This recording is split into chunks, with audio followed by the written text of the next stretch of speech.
ये अदील अकबर इंतहाई इंटेलेक्चुअल आदमी था। अगर आप इसकी सोशल मीडिया वॉल पे जाएं तो इंतहाई आला जो इसने शेर वहाँ पे जो है वो लिख रखे हैं और बड़े बड़ी कोटेशंस इसने वहाँ पे शेयर की हुई हैं। ये खुदकुशी करने वाला बंदा ही नहीं है।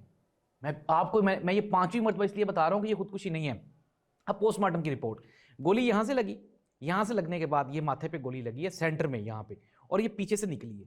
जब पीछे से निकली है तो सारा दिमाग उड़ गया है। और फिर उसके बाद पिम्स हॉस्पिटल लेके जाया गया है, वहाँ पे फिर फैमिली को फ़ोन किया गया। अच्छा, फैमिली में कौन कौन है? फैमिली में 3 साल की अदील की बेटी है और इसकी जो मिसिज है वो डॉक्टर है।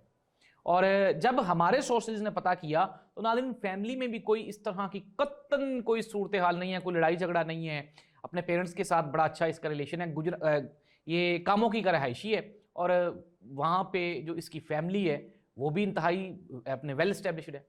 इस तरह का कोई सीन नहीं है कि घर से कोई प्रेशर हो, कोई बीवी बच्चों का कोई प्रेशर हो। अब नाज़रीन प्रेशर था क्या? कुछ प्रेशर्स तो थे उस पर। अभी रिसेंटली हमने देखा कि जब ये मुरीद के वाला वाक़या हुआ तो इस्लामाबाद पुलिस को वहाँ पे भेजा गया कंट्रोल करने के लिए। इससे पहले 26 नवंबर हुआ। पाकिस्तान में जो सियासी हलचल है उसमें ये जो बेचारी ब्यूरोक्रेसी है ये तो पिस के रह गई है।